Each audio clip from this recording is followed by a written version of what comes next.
Mutual fund का पैसा आपको कब निकालना चाहिए, what is the right time to exit. Mutual fund पैसे को आप निकालें, अभी मुनाफा बुक करें, नहीं करें। म्यूचुअल फंड निवेशकों के दिमाग में ऐसे कुछ नहीं तो 98 सवाल हैं, और गौरव कुछ सवालों को यहाँ हमारे पैनल के सामने भी रख रहे थे, लेकिन 98 सवालों में 99 का फेर जुड़ा है। ऐसे 99 के फेर से तो निवेश भाई यानी नीलेश भाई जैसे विद्वान ही बाहर निकाल सकते हैं। फिर देर किस बात की है, तालियों से स्वागत करते हैं अंशुमान सर और कोटक म्यूचुअल फंड के मैनेजिंग डायरेक्टर नीलेश भाई का। Welcome on stage sir. जोरदार तालियों की गड़गड़ाहट के साथ स्वागत होना चाहिए नीलेश शाह जी का। आज की शाम नीलेश शाह जी को हम सुनेंगे और जानेंगे आज की परिस्थिति में कैसे अपनी मनी को, अपने फाइनेंस को, कैसे फाइनेंशियल फ्रीडम को हासिल करें। धन्यवाद गौरव, धन्यवाद प्रियंका। नीलेश जी हमारे साथ फिर बीच में हमारे इस सत्र में भी, पिछले सत्र में भी हमारे साथ नीलेश जी थे। और ये शीर्षक जो आप देख रहे हैं ना, ऊपर जो आपके पास लिखा हुआ है 99 का फेर, हमें लगा कि हम पूरे दिन म्यूचुअल फंड इंडस्ट्री के डेटा पर निवेश के तौर तरीकों पर बात करते रहे। निवेशक की जो साइकोलॉजी है, इन्वेस्टर का जो मनोविज्ञान है, उसे पढ़ने की, उसे खोलने की कोशिश करते हैं नीलेश जी की मदद से। ये जानने की कोशिश करते हैं कि निवेशक ऐसा क्यों करते हैं, और वो गालिब का शेर है ना कि ऐसा ही क्यों होता है वाली स्थिति है। पहला सवाल सर आपसे कि आखिर लोगों में स्टॉक मार्केट और म्यूचुअल फंड का इतना खौफ क्यों है। हमारे सर्वे में ये दिखाई दिया कि केवल 3%, 4% लोग इन्वेस्टमेंट कर रहे हैं, 6% लोगों का पैसा म्यूचुअल फंड में जा रहा है। ऐसा नहीं कि लोग बचत नहीं कर रहे हैं। भारत में बैंकों में काफ़ी बचत है, भारत में लोगों की फिनेंशियल सेविंग्स भी ठीक ठाक हैं। पर स्टॉक मार्केट और म्यूचुअल फंड से खौफ क्या है, ये डर कहाँ से आता है? एक अपने में कहावत है अंशुमन जी, दूध का जला छाछ भी फूंक फूंक के पीता है। लोगों ने जो अनुभव किए हैं क्रिप्टोज में, पोंजी स्कीम्स में, गेमिंग में, लॉटरी में, वहाँ पे उनका अनुभव खराब हुआ है। वो जब डायरेक्ट स्टॉक मार्केट में निवेश करने गए तब भी अनुभव खराब हुआ है। तो गर्म दूध पीते पीते जबान जल गई थी, तो अब ठंडी छाछ पीते पीते भी लोग फूंक फूंक के पीते हैं। जिस दिन लोगों को समझ आ जाएगा गर्म दूध और छाछ अलग अलग है, तब तक सब कुछ ठीक हो जाएगा। लेकिन गर्म दूध अभी भी पी रहे हैं और छाछ से ज़्यादा गर्म दूध पी रहे हैं। रोज ज़्यादा पैसा गर्म दूध में ही लग रहा है, क्रिप्टो और लॉटरी में, इसके बजाय इसमें। ऐसा क्यों है? ये दूसरा पहलू है साइकोलॉजी का, इन्वेस्टमेंट के लोगों की साइकोलॉजी का। एक लालच है, हर किसी को जल्दी से जल्दी, ज़्यादा से ज़्यादा पैसा बनाना है, और ये भारत नहीं पूरी दुनिया में यही माहौल है। तो कहीं लालच लोगों को गाड़ी 5वें गियर में चलाने को उत्सुक करती है, और फिर जब गर्म दूध से जबान जल जाए तो फिर गाड़ी रिवर्स गियर में रख के चलाते हैं कि आगे नहीं जाना है, पीछे जाना है।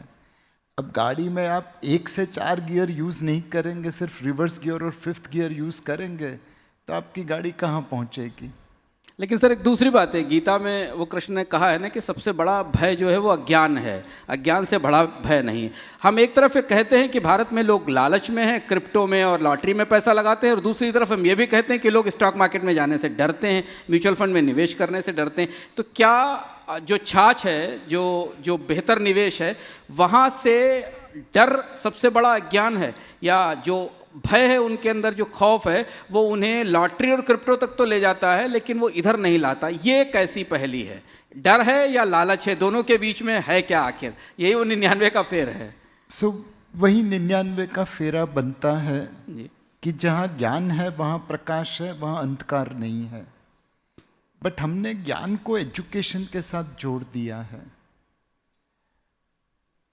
भारत का सबसे एजुकेटेड स्टेट है केरला। केरला का total equity mutual fund AUM 15-20 हज़ार करोड़ होगा, और सालाना वो लोग 15,000 करोड़ रुपया लॉटरी में निवेश करते हैं। अब एजुकेशन से ही अंधकार दूर नहीं होगा। Investment is all about common sense, and वो उतनी कॉमनली अवेलेबल नहीं होती। एंड इसीलिए हमने देखा है कि सबसे ज़्यादा पैसा उसका नहीं बनता जिसका आईक्यू सबसे अच्छा हो। इनफैक्ट सबसे ज़्यादा पैसा उसका बनता है जो अपनी ईक्यू के ऊपर काबू रख सके, जो अपनी बिहेवियर साइकोलॉजी के ऊपर काबू कर सके। सर, एक सवाल जो बार बार लोगों के दिमाग में आता है, ये भी एक दूसरा 99 का फेर है। एक फेर तो हमने देखा कि लालच भी है, भय भी है, अज्ञान भी है और गैम्बलिंग की इच्छा भी है। ये 99 का फेर है। दूसरा है कि म्यूचुअल फंड का इन्वेस्टर ये नहीं समझ पाता कि वो रिस्क और रिटर्न का हिसाब कैसे लगाए। उसे समझ में नहीं आता कि कब वो जोखिम के जोन में पहुंच गया है और कब उसका रिटर्न आना शुरू हो गया है। और अधिकांश लोग जिनसे हम बात करते हैं वो इसी फेर में रहते हैं कि ये स्टॉक है, कल शेयर बाजार गिरा तो हमारा पैसा भी निकल जाएगा या गिर जाएगा। तो ये जो रिस्क और रिटर्न को समझने का फेर है, ये कैसे समझा जाए भारत के निवेशकों के मनोविज्ञान में? कई बार ये कहा गया है कि आप अगर किसी को अधिकार पहले दे दे और जवाबदारी नहीं दे तो उस अधिकार का दुरुपयोग हो जाता है। The responsibility should follow the right. Mutual fund में भी शायद कुछ ऐसा ही हो रहा है। इंश्योरेंस इंडस्ट्री जहाँ पे आपको एनएवी जल्दी से नहीं मिलती, पेंशन इंडस्ट्री जहाँ पे आपको लॉक इन इन्वेस्टमेंट करना पड़ता है, प्रोविडेंट फंड जहाँ पे लॉक इन है, पीपीएफ जहाँ पे लॉक इन है, वहाँ पे लोग लॉन्ग टर्म निवेश करते हैं। लेकिन हमने म्यूचुअल फंड जो बनाया है उसमें डेली लिक्विडिटी रखी है। चलो डेली लिक्विडिटी रखी, कोई गलत बात नहीं, बट हम डेली एनएवी भी पब्लिश करके सबको पहुंचा देते हैं। तो कहीं समझ आने से पहले हमने लोगों को अधिकार दे दिया है डेली रिडम्पशन का, डेली नेट एसेट वैल्यू का, और शायद उस वजह से हम देख रहे हैं कि कुछ तबक्के के लोग म्यूचुअल फंड को शॉर्ट टर्म निवेश का यूज़ कर रहे हैं rather than long term. But SEBI as a regulator ने जो गार्डरेल बनाई है म्यूचुअल फंड इंडस्ट्री के लिए, उससे जो ट्रांसपेरेंसी बनी है, मेरे हिसाब से आज नहीं तो कल निवेशक एजुकेटेड हो जाएगा और म्यूचुअल फंड को वो लॉन्ग टर्म निवेश के रूप में यूज़ करना चालू कर देगा। एक समय था जब एक साल से ज़्यादा एसआईपी नहीं आती थी, आजकल परपेचुअल एसआईपी आने लगी है। तो एक ट्रांजिशन हो रहा है लोगों का, होपफुली ये काफिला आगे चलता रहेगा। एक और बड़ा 99 का फेर जो म्यूचुअल फंड निवेशक कहता है, उसको चाहिए अपनी ज़रूरत के मुताबिक, अपने गोल के हिसाब से, अपने भविष्य के लक्ष्य के हिसाब से पैसा। रेगुलेटर और इंडस्ट्री उसको एसेट क्लास चुनने के लिए कहती है। उससे कहती है कि तुम लार्ज कैप चुन लो, स्मॉल कैप चुन लो, हाइब्रिड चुन लो, डिफरेंट थीमेटिक फंड चुन लो। वो ये 99 का फेर, ये जाल कैसे समझे कि उसे तो चाहिए ये कि 10 साल बाद, 15 साल बाद मुझे एक्स अमाउंट चाहिए अपने रिटायरमेंट के लिए। ये यहाँ कौन सी सबसे बड़ी मदद की जा सकती है सामान्य निवेशकों की? आप इसके बारे में कैसे देखते हैं इसे? इसमें हम जो फॉलो कर रहे हैं वो ग्लोबल स्टैंडर्ड है। ग्लोबली ज़्यादातर फंड्स जो बिकते हैं वो असेट क्लास ओरिएंटेड है, डेट फंड, इक्विटी है, लार्ज कैप है, हाइब्रिड है। बहुत कम फंड ऐसे हैं जो पर्पस ओरिएंटेड है कि चिल्ड्रंस फंड है, रिटायरमेंट फंड है। ऐसा नहीं है कि हमने children's education, children's gift fund या रिटायरमेंट फंड लॉन्च नहीं किए, बट उसमें उतना ट्रैक्शन नहीं आया जितना आना चाहिए। और इसलिए मेरी गुजारिश होगी हमारे डिस्ट्रीब्यूटर पार्टनर से कि जब आप एक निवेशक को लेके आए, उसके एप्लीकेशन फॉर्म में या उसके अकाउंट स्टेटमेंट में लिखवा लीजिए भाई किस लिए तुमने पैसा निवेश किया है। अपनी बेटी की पढ़ाई के लिए है, बच्चों की शादी के लिए, अपनी रिटायरमेंट के लिए है। और जब वो रिडम्पशन के लिए आए तब उसे पूछिए कि भाई ये पैसा तो तूने बेटी की पढ़ाई के लिए रखा था, अब ज़रूरत है क्या, तू ऐसे ही तो नहीं रिडीम कर रहा। अगर आप इस तरह से लोगों के निवेश को उनके पर्पस के साथ ज्वाइन कर देंगे डिस्ट्रीब्यूटर लेवल, तब भी मेरे हिसाब से काफ़ी हद तक हम लोगों को लंबी अवधि का निवेशक बना पाएंगे। तो डिस्ट्रीब्यूटर्स के लेवल से सवाल बार बार आता है और जिसकी बहुत सारी शिकायतें भी अलग अलग तरह से आती हैं। क्या डिस्ट्रीब्यूटर्स इतने सक्षम हैं कि वो निवेशकों को उनकी ज़रूरत पहले समझा सकें और उनकी ज़रूरत समझ सकें, या डिस्ट्रीब्यूटर्स का पहला आग्रह होता है कि वो मैक्सिमम इन्वेस्टमेंट ला सकें? क्योंकि वहाँ भी एक एक दुविधा काम करती है, अधिक से अधिक AUM जनरेट करना या उन्हें ये बताना जो उनके भविष्य की ज़रूरत के हिसाब से बेहतर हो? अगर आप लंबी अवधि के लिए बिजनेस करना चाहते हैं तो कस्टमर फर्स्ट अनिवार्य है।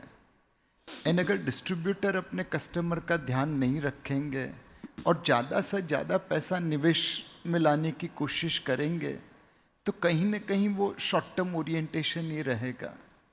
आपको निवेशक को अपने पर्पस के साथ ज्वाइन करना है, आपको निवेशक को लंबी अवधि का निवेशक बनाना है और इसका सटीक उपाय यही है कि आप उसे उसके पर्पस के साथ ज्वाइन कर दें। अगर आप रिटायरमेंट के लिए निवेश कर रहे हैं तो मार्च 2020 कोविड समय में आप रिडम्पशन नहीं करेंगे, इनफैक्ट ज़्यादा पैसा लगाने की सोचेंगे। सर हमारे पास एक सवाल लेने का समय है क्योंकि हमारे पास काफ़ी ऑडियंस है।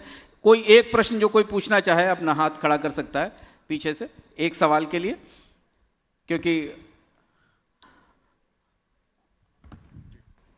देव। Myself Mangesh Kulkarni sir. मेरा एक क्वेश्चन ऐसा है कि अगर किसी को 80C के अंडर अगर टैक्स सेविंग के लिए इन्वेस्टमेंट करना है और वो अगर NPS में करता है, यूलिप में करता है, तो उसके पास डेट, हाइब्रिड और इक्विटी ऐसे तीनों ऑप्शन है। लेकिन अनफॉर्चुनेटली ELSS में सिर्फ इक्विटी है, तो ये म्यूचुअल फंड इन्वेस्टर्स के ऊपर इनजस्टिस हो रहा है, तो उसके लिए कुछ कर सकते हैं क्या? Thank you. आपकी बात बहुत सही है एंड हमने और रेगुलेटर ने दोनों ने सोचा था कि क्या हम debt equity link savings launch करें। Unfortunately debt equity savings launch करने के लिए सरकार के पास से टैक्स एग्जेम्पशन आना चाहिए। जब तक वो टैक्स एग्जेम्पशन देके नहीं हम लॉन्च नहीं कर सकते। और सेबी ने सरकार को, एमफी ने सरकार को ये कई सालों से लिख के रखा है कि जैसे आप इक्विटी लिंक सेविंग स्कीम को 80C में एग्जेम्पशन देते हैं वैसे ही डेट लिंक्ड सेविंग स्कीम में भी दीजिए, बट अब तक हमारी बात सरकार ने मानी नहीं है। नीलेश भाई बहुत बहुत धन्यवाद हमारे इस विशेष सेशन के लिए। हिमालय का सवाल रह गया, हम अगले सेशन में लेते हैं। टाइम सबका हमारे पास मैसेज भी सामने आ गया है। बहुत बहुत आभार नीलेश शाह जी मनी9 के इस कार्यक्रम में आने के लिए और हमें लोगों की साइकोलॉजी, निवेशकों की मनोविज्ञान के बारे में बताने के लिए और हमें दिशा दिखाने के लिए बहुत बहुत आभार।